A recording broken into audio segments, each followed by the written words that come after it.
Like, I'm not good at giving a certain amount. I give it all. People ask me all the time, like, can you give me like a crash course on how to use my camera? Yeah. And I'm like, yeah, I can give you a crash course on how to use your camera. But then I'm also fearful of like just barriers being crossed. You know what I mean? Like, okay, can you teach me how to edit like you? Can you teach me how you run your business? And it's like, I'm not trying to be rude, but baby girl, I figured this out myself. What's up, guys? We're back. It's the Best Midland Texas podcast where we interview local business owners, entrepreneurs, and personalities. I'm Ryan Shuchek. This is my wife, Tara Avery. If you're in Midland, Texas, and you're a business owner, check out our website, bestofmidlandtx.com. You can add your business for free today. We've got an awesome guest today. I've been reaching out to her for, it feels like almost a year, to the point where I even call her the wrong name out in public. I bet she was super impressed. Oh, she was very, very thrilled about that. It made my head bigger than it already is. Today, our guest is Rebecca Hieb. She is a certified forklift operator / entrepreneur / traveling photographer based here in Midland, Texas. She specializes in lifestyle shoots, wedding photography, maternity, boudoir. Basically, if you need beautiful photos taken, Rebecca is your girl. Also, if you need a forklift to move a pallet of something, you probably hit her up too. We have to rent it. You'll have to pay for the rental, but I can grab it. Two birds, one stone. Listen, Rebecca, we're so happy to have you on the show today. Thank you for making time for us. Listen, let's just get right into the questions. I want to know more about you. So, I mean, first things first, we found you because of your photography. Didn't know until today that you're a forklift operator and you have 20 other businesses. But let's start with the photography. So how did you get into it? Like, was it always a passion of yours or? No, actually, didn't know anything about photography. It kind of started when Instagram came out like 10, 12 years ago now. Okay. I think it was like 2012. But me and my best friend we just got like the new iPhone 3GSs and her dad has like an open field behind their house. So I was like, let's get dressed up like cowgirls and go take some Instagram pictures of ourselves because, you know, that was like the cool thing to do in 7th grade. So we go outside and, you know, we're doing the damn thing on those iPhone 3GSs. And I remember vividly, she had this black hat on and I was like, you should toss it at me and I'm going to capture it midair. Like, this is Picasso. I got this. Yeah. And so she did. And I happened to just capture it in the right, like, frame. And for me, it was just like, I told myself right there, like, I got the eye for this. Like, I'm meant to be a photographer. And from then on, I just kind of like messed around with this. At this time, I was probably like 12, 13. And I just always asked my mom, like, I want a camera. Like, please, please, please, please get me a camera. And then finally, for my 16th birthday, my mom bought me a camera off the QVC. Oh. Yeah, literally, like, made payments on that thing. It was a Canon Rebel T5. I actually still have its red. Nice. And from then on, I literally just went around taking photos of anyone and everyone who would allow me to take pictures of them, kind of just like as a hobby. Yeah. As I like waited tables as well on the side as I got older. And I realized everyone was like, what are you doing waiting tables? Like, you're not meant to be doing this. Like, you need to be behind the camera. Like, get behind the camera. And then it took me getting with my current boyfriend for him to see my potential. And he bought me my first full frame camera. And at the time, I was actually working at Twin Peaks as a waitress. And it was kind of just like my security blanket. And I worked at Rock and Rodeo as well. Okay. And I started off actually doing concert photography. Nice. I did like Rock the Desert, Crude Fest, anything that came through Dos Amigos. Yeah. I got to meet like all the big Texas artists before, you know, like they blew up, like Parker McCollum, and I know Josh Abbott personally. Nice. It was really neat. But I realized that wasn't like my niche. It wasn't anything that like interests me. And plus, like, who wants to be around 100 drunk people every freaking day? And I appreciate my, you know, like my eardrums. Yeah. So I also dabbled just kind of like in anything that anyone needed, which was like, at the time, I remember one of my good friends was pregnant. So I was like, well, let's do your maternity photos. And I, you know, just did the damn thing. And it came out that 5 years later, after doing it kind of just as a hobby, I turned it into a career and taught myself along the way the entrepreneurship of it and how to run a business. And a lot of trial and error later. I learned how to edit photos before I ever learned how to shoot in manual, which I do not recommend. Learn how to shoot in manual before you ever edit. It'll save you so much fucking time. Yeah. But there's no right or wrong way to get into it. It was just a lot of trial and error and kind of finding what drove me creatively, I will say. Yeah. Find your passion and stick with it. Yeah, you pretty much just had to like sort of shoot a lot of different types of categories. I'll use that word, I guess, to just feel out what your passion was. And it was shooting people. It wasn't like landscapes, or it was like you wanted to shoot people in motion type thing. Yes, I get off on being able to capture someone's story and to tell your story, not just you standing in the middle of a field like stick figures. Anyone could do that, you know what I mean? Like you're paying me to get the emotion and the true candid moments from you. Yeah. You say your boyfriend bought you your first full frame camera, right? How did you know you needed or wanted or the advantages of a full frame camera at the time? Like what type of research were you having to do? A lot of Facebook groups. Okay. Yeah, I literally like all self-taught, like watching like other people asking, like seeing what other people were shooting with, as like toxic as it may sound. I was kind of just like piggybacking, like, oh, what equipment are they using? But for me, I knew I needed a full frame camera once the lenses that I was using weren't compatible with the camera I was shooting. Okay. So only certain lenses are compatible with like a crop sensor. So for instance, to be able to get the full the full advantage or the full use of some lenses, you have to have a full frame. Do you remember your first paid gig? Oh my God. It was, oh my God, I love you, Katie. She was actually my coworker at Saltgrass as I was waiting. I was a hostess. And she was pregnant and she was like, I would love for you to do my maternity photos. Mind you, she'd seen my outdoor ones. I hadn't done indoor ones, and I'm on a freaking crop sensor Canon. Like the low light on the motherfucker is not good. But she was like, I would love like an all white backdrop in my house. And I would like to incorporate, like my Jordan sneakers and a basketball and pearls. And I was like, fuck yeah, girl, I got you. Oh my God, it's the most janky looking. Like I look back and at the time I was doing like the pop of color. Like, like everything's black, but one thing's in color, and it was the sneakers. And I'm like, gag me. Like I'm talking the Jordan sneakers over her belly and a heart. Yeah, no. But did she love them? No, she absolutely did. But I redeemed myself because I actually did her. She ended up having twins like probably 3 or 4 years later when I actually like made myself. You got a little better. Yeah. And I did her maternity, and they were actually the first newborns that I ever photographed. And people still to this day ask me to recreate those ones, but I'm like, it literally took 5 fucking hours. No, like that told me I'm not a studio newborn photographer. I'm a lifestyle, like you holding your baby over by the window in the crib. And the dog, like that's that. My good friend, his wife she does newborn, and I'm sitting there going, it's for a special breed. That's some patience right there, and just like timing and everything. And but they're so pliable. Yeah, not really. Every baby's different, and if you have anxiety like me, like I took a whole newborn course, and it's like you have to have your hair pulled back. It just takes one hair to get wrapped around their hair or around their like limb or finger while they're wrapped up, and if you have them wrapped up long enough, that's a freaking finger you're liable for. You know what I mean? That's why I don't do newborns anymore unless you're like bump to baby. Like I've met you and I know who you are as a person. Yeah. Because I used to do just like anything. Like I'll come to your house and do a newborn session even if I don't know you type, which is basically what I already do, but a little bit more. Yeah. Established. You've got it down now. Yeah, like I don't just straight up do babies. But anyways, I showed up to these, which I understand everyone's first time parents, but their parents had just left and you could see they were anxious, which I 100% understood. But they had forgot that you're supposed to burp the baby before you lay him down. Oh, yeah. Okay. And they had left to go get changed, which I know how to work with baby. I've raised plenty of my nieces and nephews.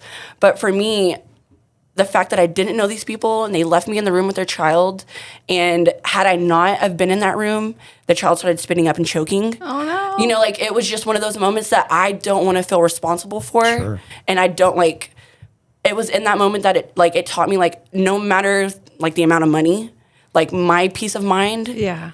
I don't want to take away from the creative process. Like I don't want to resent what I'm doing because it makes me anxious or scared. Yeah. So yeah, I don't do. Or sort of second guess yourself to an extent. Exactly. Yeah. So I don't want to be responsible for something happened to someone's baby. Yeah. Explain the aspect when it was a total stranger.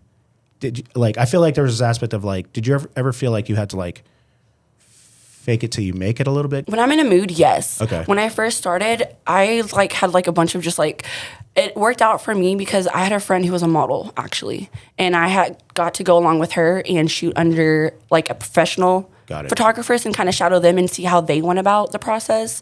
So it wasn't kind of I just went in and it was blindly hey, go stand by that wall and let me photograph you. Right. I kind of had a little idea of the direction, and I knew watching him shoot that I didn't want to be kind of that person who's just go stand over there and play with that tree. Okay. I'm more of like a pure like, hey, let me have you and you and your spouse walk out into the field, and I want y'all to act like two high school couples, bumping into the hallway who can't get enough of each other. Yeah. Versus like stand in the field and look in two different directions. Yeah. Have you shot weddings? I shoot weddings, but I'm trying to like get more into like destination elopements because like, let's be real, I've shot every venue here. Everyone does the exact same thing. It's all blush, gold, maroon, the same barn rustic venues, which I take on a certain number of weddings here, and then I open up destination weddings. So Okay. it's a nice balance. Well, that makes it fun. Yeah, it's gotta Yeah. be hard to like, if they're all very cookie cutter to. It just Give it a new spin. Yeah. You have no creativeness. I just feel like I'm doing the same damn thing. Like, Yeah. come on, guys. Imagine you're a wedding photographer in Vegas. It's like, Oh, dude, do you know who Erin Roberts is? no, I don't. Look her up. That's like who I wish I was. Oh, really? Dude, she lives the best life. If you had to say, for the rest of my life, I will only shoot this type, what would it be? I couldn't do that. No? No, I came to I learned that actually when I started photography because the photographer that I mentored under told me the only way to be successful is to have one niche and to stick to it. Otherwise, you're going to confuse the customer and make them think that you're not good enough at what you do to only do one thing. Okay. So I took that and literally fucking ran with it. I did You're nothing. like, watch me. Dude, no, literally. I did nothing but maternity shoots for the first year. And then I didn't pick my camera up for an entire year after that. Wow. I was like, this sucks. Yeah. And I took the whole newborn aspect. I did newborns as well. And I was like, this is really fucking boring. Like, this is not for me. And that's when I realized, okay, let me get into weddings. And I shot a $300 wedding. I was like, that was cool. Like, okay, let's see what I can do next. And I did senior photos, and I kind of just added on more to like where I went from there. And right now for me, I'm really enjoying couples, and I would have to say boudoir. Maternity is always going to have the soft spot in my heart because that's what I began with. Okay. I will always do maternity, but I'm kind of getting more into like intimate portraits versus just like lifestyle, Okay. candid documentary, which I kind of feel is where I have been the past few years. How many shoots do you think you did in 2022? I did, I think it was 367. Okay, so more than one a day, pretty much. Typically, I do have a portrait session every evening.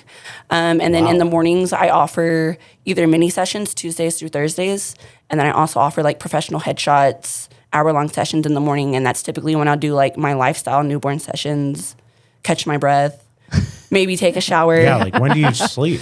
I'm getting there. Okay. This year, actually, my schedule's changed. I have Mondays off. So that's for content creating is what my assistant said.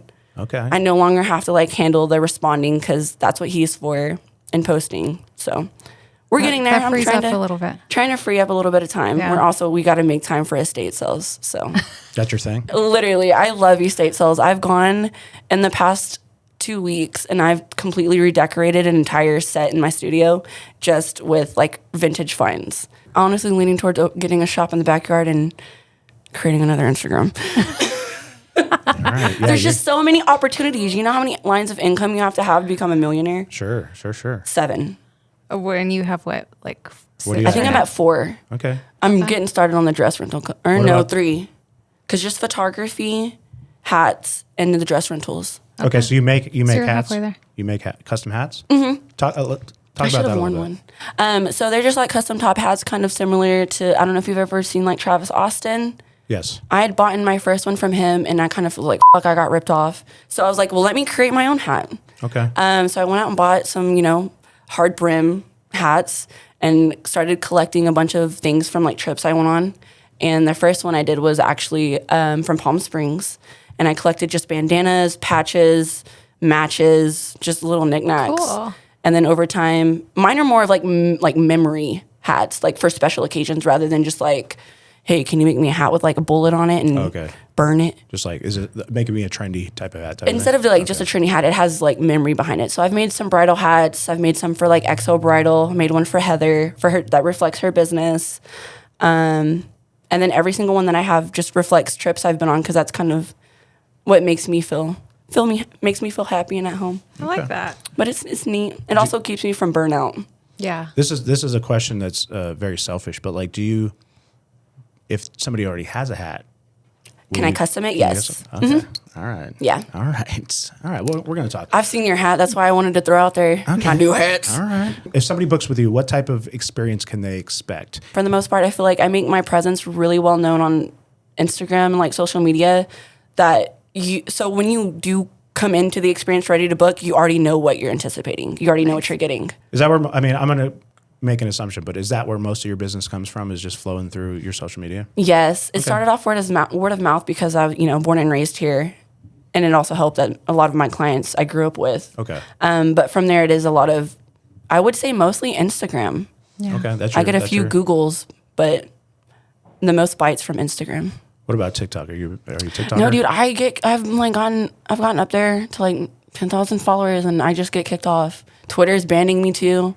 They just don't want to see me make it. You just mentioned that, you'll skyrocket and all of a sudden you'll get banned. Is that because of the boudoir content? And how do you sort of, like, moving forward, like, what is your plan to sort of navigate? Cry about it and bars? try again. Okay.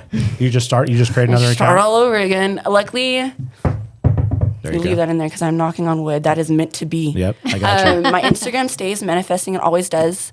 But I have, like, for instance, my best friend out of Houston, I've literally watched her go through 4 Instagram accounts. And that's my biggest fear. Yeah. The only thing I've had issues with is maybe having like a post removed a year later. Yeah. But other than that, I try to be really good about censoring my stuff and posting, like, pushing the limit as far as I can without like actually being past the limit, if that makes sense, Nope, which that is makes really sense. hard to do. Cause I mean, these days Instagram could flag you for just a booty. Hypothetically, if tomorrow all of your social media was All of it. banned, what's your plan? Patreon. I mean, what's your plan to keep? I mean, you said you booked more photo shoots last year than there are days of the year. No, thanks for reminding me, Ryan. I should probably create a backup account now. But definitely hit my email list. I have a like females only boudoir group that has over 5,000. So On Facebook, Nice. right? You have a Facebook group? so I feel like I could, shout that out in there and be like, hey, just help me out. I'm like sinking SOS. And they would come, throw me a raft. But Well, I like that you said email. Like you're probably one of the only like a business owners subscription list, I really don't.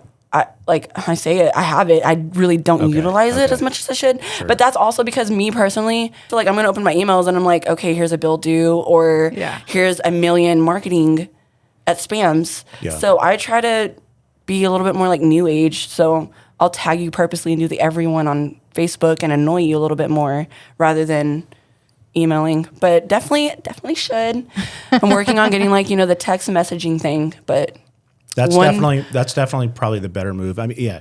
I mean, email's not sexy by any means, and it'll eventually it's going in the way of. But in terms of like, if you have a database of tens of thousands, like it's next to nothing to email. It's very cheap, and you just have to do it in mass. Now, if you have a list of like 100 people, then it's it's kind of worth your defeats the time. purpose. Right. Yeah. It has to. You'd have to grow this massive list for it to actually work. But again, then you're only expecting like, okay, well if 2% of this list does the next thing, you know what I mean? But 2% of 200 is nothing versus 20,000, you know what I mean? Yeah. So, but I like where you're going. I mean, obviously text messaging is probably 80% better than email, but I'm just trying to sort of prepare you the aspect of, because I've worked in other accounts that are, that sort of hit the borderline of community guidelines, and you've just got to have a backup plan. Not even, and here's the thing, not even the aspect of like, okay, my account might get banned or blocked or whatever, but just the aspect of like, how these algorithms work. Like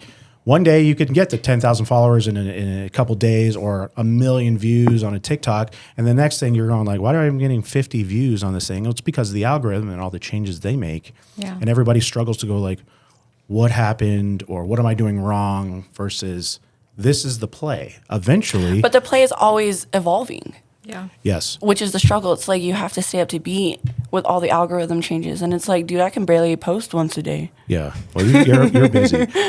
I'm just curious. Have you run any ads before on social media? No, I've never had to. Yeah. Okay.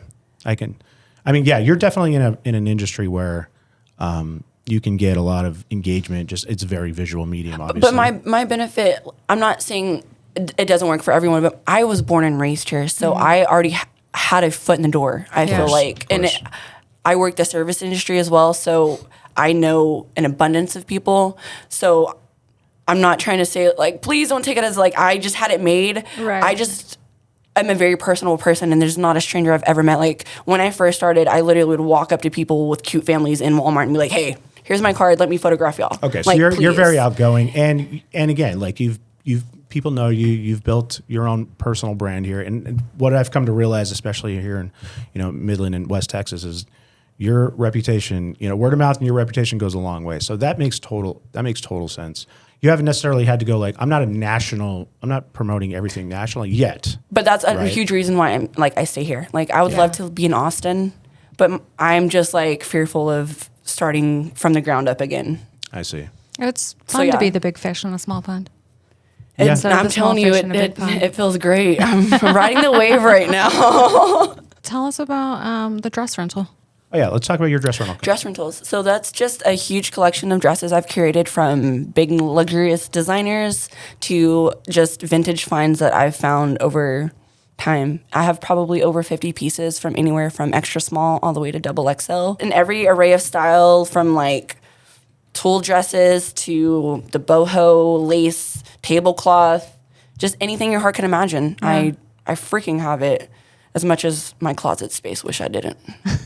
So you mentioned earlier that you said your studio, or you have the client closet, right? Mm-hmm. So you've got the hat, custom hat company, you've got dress rental, you obviously have your photography. Like, how do you take your business to the next level? Could you sell LUTs? Could you sell courses? Could you sell camera bag? I've always wanted to get into education, but for me, it's kind of like I really suck at overloading people. Like, I'm not good at giving a certain amount. I give it all. People ask me all the time, like, can you give me like a crash course on how to use my camera? Yeah. And I'm like, yeah, I can give you a crash course on how to use your camera. But then I'm also fearful of like just barriers being crossed. You know what I mean? Like, okay, can you teach me how to edit like you? Can you teach me how you run your business? And it's like, I'm not trying to be rude, but baby girl, I figured this out myself. I'm not going to give up my sauce. Well, yeah, and they want you to tell them for free. They don't want to go pay the $2,000 for the course. Knowing what you know now as a professional photographer, and you had to do it all again from the business side, what would you do? Definitely get a legal contract that covers every aspect that suits your business. It varies for everyone. You definitely need a business bank account, because any transactions that you are doing need to be made directly through that, not through your personal, because that's when things get messy. Mm-hmm. You don't want to do that. You also need to have business insurance. I can't stress this enough. You never know if your camera equipment is going to get stolen out of your car, if a light's going to fall on a baby, if your client gets hurt on a session, you're responsible for that. If something happens at your house, business insurance is a huge, huge, huge thing. Get your LLC for damn sure, because it keeps you from being sued if something were to happen to your business. So definitely want to have that. Get an LLC and get a CPA, because having your finances in order is the biggest thing. Okay. And make sure you're paying yourself, because if you're not paying yourself first, you're not getting paid at all. With short form video, like, do you feel like you have to conform to that? What do you feel like when you just post a straight up just a photo versus when you post I have to. I literally just tested that this week. I posted a photo on Thursday, and then I posted a reel on Friday, and the reel got 18,000 likes, and my photo literally barely got 47. Yeah.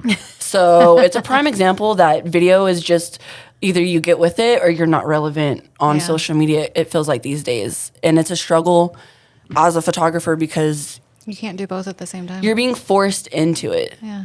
Right. And that's where I think that's why I resent it as much. It's not like, don't get me wrong, I would have loved, like, I'd spoken to my friend before Instagram pushed it on you. Like, hey, I would love to learn from you video.